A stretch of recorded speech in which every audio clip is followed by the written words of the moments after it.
Howdy, folks. I'm Brian, I'm Amber. and here's some Reddit. Alright, folks, our first letter is an update, so we're just gonna update you again. So, this is the one that we've updated for the last couple of days. Am I a jerk for calling my mom when my husband refused to listen to me? And so, yesterday we did cover this first bit of edit, so we'll just jump into the part we haven't covered yet. Alright, so OP was going to talk to her husband yesterday evening, and she did. So, here's the results of that. I talked with my husband. Summed up, since the last 4 hours, it was a hard talk. He is remorseful. Brother-in-law was only supposed to stay for a couple of nights, then leave originally. He thought that they would be gone before I got home. He said that he is tired and emotionally upset himself. When I originally passed out, my husband left to help a friend move. He came home and found me. He said that he had no idea how long I was on the floor hurt.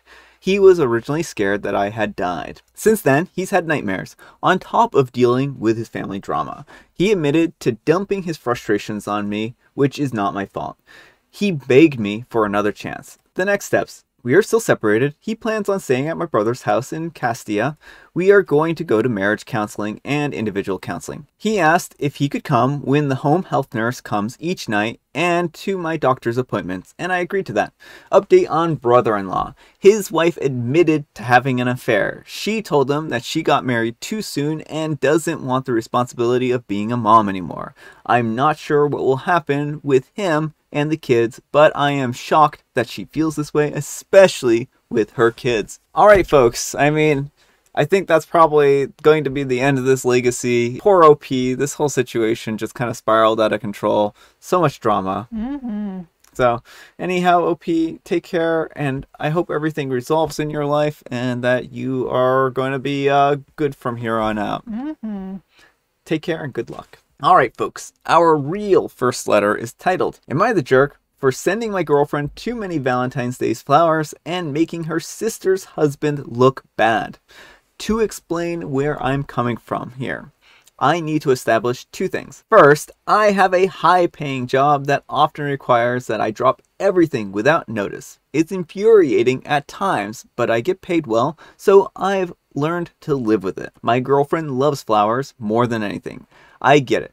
Most girls love flowers, but they are her favorite thing in the world. She literally makes me stop the car when we're driving just so she can take pictures of pretty flowers.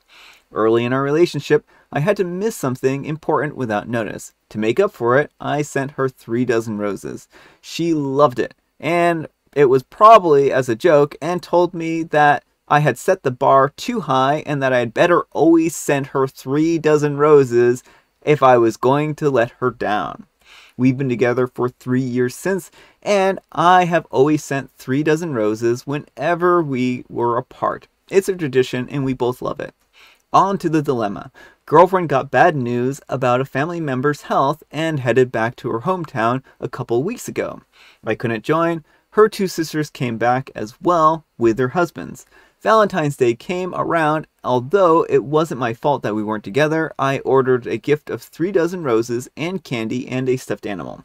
Day of, I get an email alert from FedEx saying that this shipment was going to be delayed, and I panicked. It broke my heart to think that she wouldn't get any flowers on that day.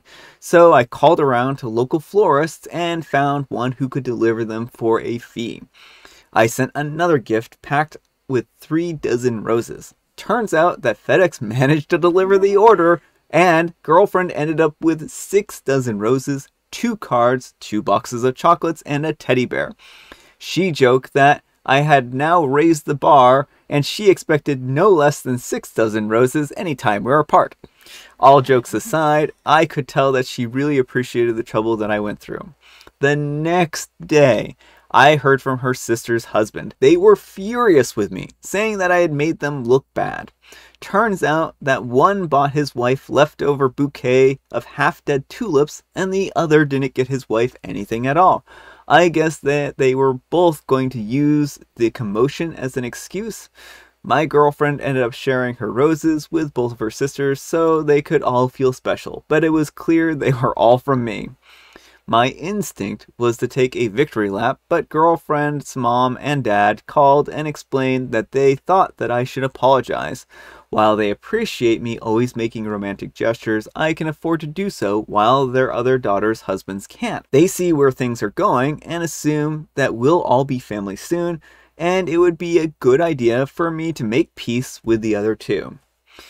That's true in a sense that I really didn't mean to do anything to their detriment, but I also never expected them to be such bad partners that they thought it would be okay to not even bring their wives flowers on Valentine's Day. But maybe I'm wrong for holding them to a standard that I've set for my own relationship. Am I the jerk? Alright folks, what do you think? Jerk or not the jerk? Where are my 6 dozen roses, Brian? I don't think we can afford 6 dozen roses, Amber. No, I was just being silly. No, I don't think you're the jerk, OP. You are trying to do something nice for your partner. You have an established tradition. If he had been doing this to intentionally one-up them, then I'd say it was a little different. But he was just trying to make his partner happy on Valentine's Day. Yeah, exactly what Amber said. I mean, I don't think I even have anything to add to that. This wasn't malicious. This wasn't to spite anyone. This was just a nice romantic gesture that his girlfriend appreciated. And it's not OP's fault that their husbands were inconsiderate. This should be a lesson to them to not take their partners for granted. Valentine's Day is always kind of a little bit tricky, and certainly if you have a established guideline for how you handle your relationship, then that's certainly one thing to consider. Just don't blame other people if you feel like it makes you look bad because you couldn't do some kind of gesture. They just kind of use the commotion as an excuse, which is kind of bad of them to do that, right? If they have an established tradition, then this is certainly something that they should not have dropped, I guess. Yeah, and I mean, people have different means, but it doesn't sound like it was the means issue, especially where one didn't get anything. And so I understand not being able to feeling like you can't compete, but again, they just didn't really put any effort in at all, it sounds like. Yeah. So anyhow, take care and good luck. Cake Eating Rabbit says, romantic gestures don't have to cost a lot of money. The leftover bouquet of half-dead tulips probably did cost as much as a fresh one. Your girlfriend's parents defend lazy behavior. That's it. Yes, 72 roses are a ton, but the wives probably already would be happy with one nice rose and maybe their favorite normal prize-sized chocolate. Not the jerk. And Lavender Groom says, that's exactly it. They don't have money, but surely they have brains. They could have thought of something. My partner and I were broke last year, so we didn't buy much. I made him some cookies, and he made a bunch of origami hearts and hid them around the house like a little scavenger hunt. And there was a chocolate bar at the end. It was honestly one of the best Valentines ever because of the thought and love he put into the day, not the money. Alright folks, our next letter is titled, Am I a Jerk for Demanding My Girlfriend Tell Me Her Author's Pen Name? And this one was a fan favorite from Amber. I'm a 32-year-old male, and I've been dating Shaban, a 32-year-old female, for 6 months now. She's always been very vague about what she does for a living, says things like she's writing and working from home and writing. But recently, one of her friends mentioned something and I finally dragged it out of her. She's an author, and she writes self-published romance and erotica stories and novels, and while not rich, she's able to make a living out of it. I googled her name and I couldn't find anything, so I confronted her about this. She says that she writes under a pen name, so I demanded that she give it to me so I know what she does. She refused, saying that she doesn't want it to be leaked even by accident and no one even knows. I accused her of not trusting me and she still refused, which is really annoying. I tried a nicer approach, and I told her that I want to know her fantasies so I can try it out with her, and she told me that that's what she writes, and those aren't her fantasies, but her readers. And she's still not going to tell me. At night, I tried to check her laptop for a pen name, but she changed her password before bed. Smart! Yeah. I was annoyed, and I told her that she clearly doesn't trust me, and it's not fair. Okay, I'm gonna stop here for a second. Bub, you just proved that you're not trustworthy. She beat you to it. This is just you being ridiculous here. Of course she doesn't trust you, especially not now. It's not fair because I have a right to know what she writes, especially since it's a sensitive topic and I don't know her if I don't know her pen name. She was furious. I tried to look on her laptop and she told me to go home. Before leaving, I told her that when she calls to apologize, I expect to get her pen name with an apology. She called me a jerk on the way out. I thought she'd call by now, but she hasn't. My sister told me that I was a jerk and that I should apologize, but I don't see it, and I don't see a need to. Second opinion, was I the jerk? Alright, folks, what do you think? Jerk or not the jerk? He seems mighty convinced that he is, of course, not the jerk. Yeah, I'm going to say OP is definitely being the jerk here. Like, the sheer entitlement. Like, I understand the curiosity. Like, if you are writing under a pen name and I didn't know what you are writing, like, it would bug me. I would be curious as all get out. Mm-hmm. But even as your spouse, I don't have any kind of right to that information. Yeah, I think that this is one of those things where OP doesn't understand what a right is. Mm-hmm.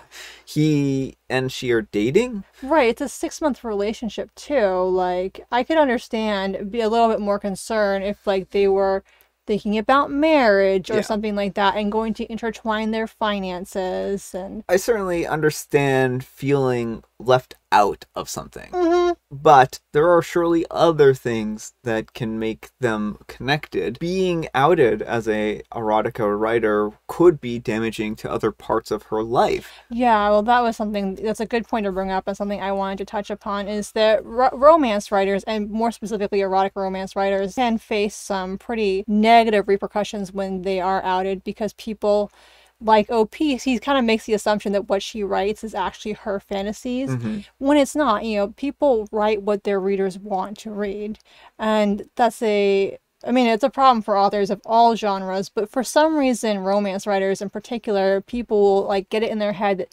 this is what the author is like, and they got stalkers, and people will treat them differently at events and stuff. Yeah, I mean, I've read some pretty good horror stories of authors who had pen names that have been outed, and even non-erotic ones, right? And it can make someone's life really hard who they just didn't want that kind of stress. So I can't blame her in the very least for not wanting that information out there. This would have to be someone that you just absolutely trusted with your life, and not a 6-month relationship where the guy tries to get into your computer. Right, well, I think he's shown exactly why he doesn't have this information. Yeah, so I hope she finds a better boyfriend in the future. Good luck, OP, in the singles line. Yeah, or not good luck. Good luck to your partner. And third try is a charm, says, you're the jerk. Based on what? Why do you have a right to this? You want to know what she writes. Don't confuse that with having a sort of right to the information. All right, folks, it is tea time. Grab your beverages of choice. I've got some tea right here, and Amber, she has a very special joke for us. It's very, very special. It's going to blow your mind how amazing this joke is. I haven't heard it yet, but I am setting the bar so high that it has to be good. No, you're hyping it up way too much. I just picked one at random. What do you call a funny mountain? Well, if you call a funny mountain anything other than its name, that makes you a bully. And so I would say that you would call a mountain by its actual name and not make fun of it for being a silly mountain, would you say? A funny mountain. But I guess silly would work as well. So I would say you would call a silly mountain Greg, because that's the silly mountain's name. It's very silly. It's a silly mountain. The mountain acknowledges that they are silly, but there's no need to be mean here. It was not mean. You would say the mountain is hilarious. That's not a hill. It doesn't make any sense. It's not a hill. And I have Earl Grey. All right, folks, that's all the time we have for today. Thanks so much for watching. Amber, what's the moral of this Saturday morning Reddit? I would say one moral is, if you want to know people's information, prove yourself trustworthy. Don't start hacking their laptops. And my moral of the story today is two can keep a secret if one of them is dead. Yes. Thanks so much for watching, and we will see you all tomorrow. Bye. Eating cake eating rabbit. Alright folks, our real first letter is titled, Am I a jerk for sending my girlfriend too many Valentine's Day flowers and making her husband look bad? OP has a dark secret. First, two fingers means first. I have a high-paying job that often requires that I drop everything and travel without notice. It's infuriating at times, but I get paid well, so I've lived to learn with it. Right, Brian? That doesn't even make any sense. Nonsense. Tastes like tea.